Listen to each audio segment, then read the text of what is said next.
تذكر يوما كنت تعانق دمعة الفكر تناجي الله في صبر وترجو رحمة تسري. ایک بات تو یہ سمجھ لیں کہ اللہ تعالیٰ نے قرآن مقدس میں حضور پاک کے صحابہ کی جو شان بیان فرمائی ہے، مدح بیان فرمائی ہے، ثنا فرمائی ہے، وہ کسی بھی نبی کے اصحاب کے لیے نہیں، حتیٰ کہ اللہ نے ان کو ایمان کا ماڈل بنایا ہے. اذا قیل لهم آمنوا کما آمن الناس، ایسے ایمان لاؤ جیسے صحابہ ایمان لائے. اسی طرح اللہ نے کئی مقام پہ فرمایا ہے کہ لقد رضی اللہ عن المؤمنین، ہم راضی ہیں.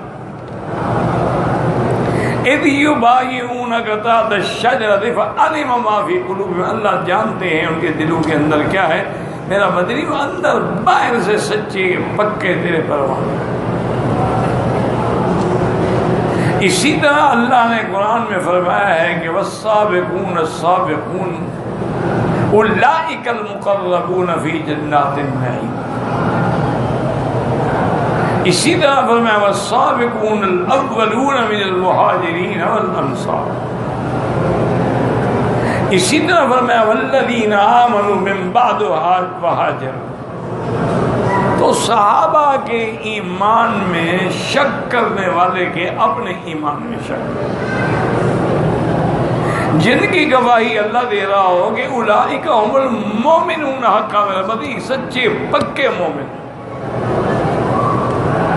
اور جن کی گواہی اللہ دے رہا ہو کہ فعلم ما فی قلوبہم، ہم نے جانا ہے جو ان کے دل میں ہے،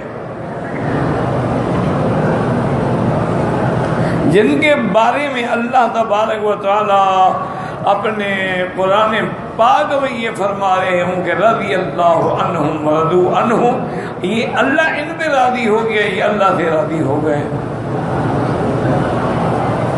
جن کے بارے میں میرے مدنی پاک نے فرمایا ہو کہ صحابہ کی محبت دراصل میری محبت ہے، اور صحابہ سے بغض جو ہے وہ دراصل میرے ساتھ. پھر ان صحابہ میں بھی مراتب ہیں.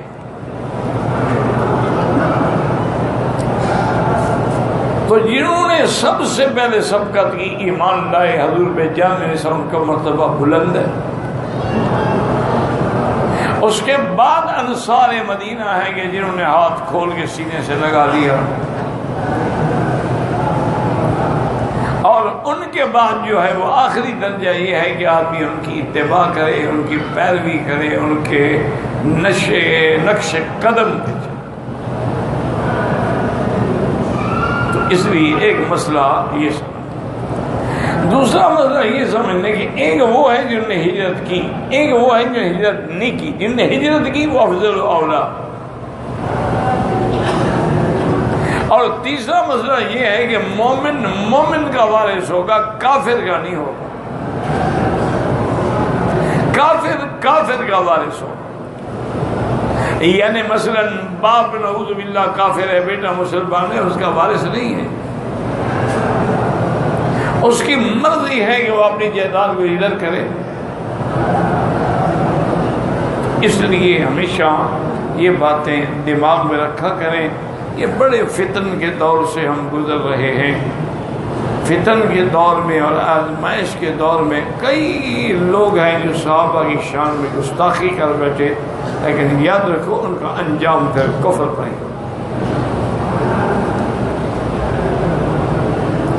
اور اسی طرح دوسرا مسئلہ یہ سمجھیں کہ اللہ تعالیٰ نے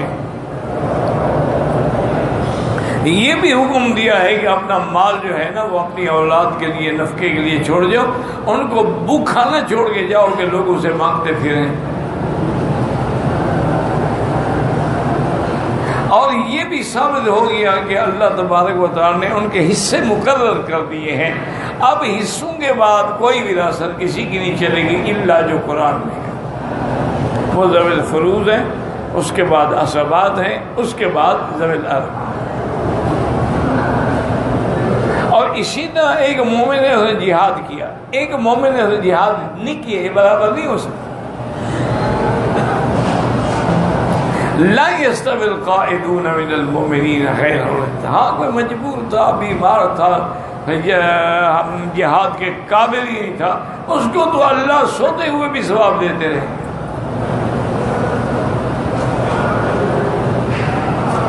یعنی وہ عمل نہ بھی کر رہا ہو تب بھی اس کو ثواب ملتا ہے۔ تو اس میں اللہ پاک نے دو جماعتوں کی مدد کی ہے، مہاجرین اور ان کو سینے سے لگانے والے انصار، اور یہ بھی بتا دیا کہ تیسری قسم فقط ایک ہے کہ والذین اتبعوہم، جو ان کی پیروی کریں، نتبعوہم بإحسان رضی اللہ عنہم ورضوا عنہ۔ تو اللہ تعالیٰ سے دعا کریں اللہ ہمیں حضور کی اور صحابہ کی، اہل بیت کی محبت نصیب فرمائے، اور علماء اور اولیاء کی محبت نصیب فرمائے، اور ان کے نقش قدم پہ چلنے کی توفیق عطا فرمائے۔ واللہ اعلم۔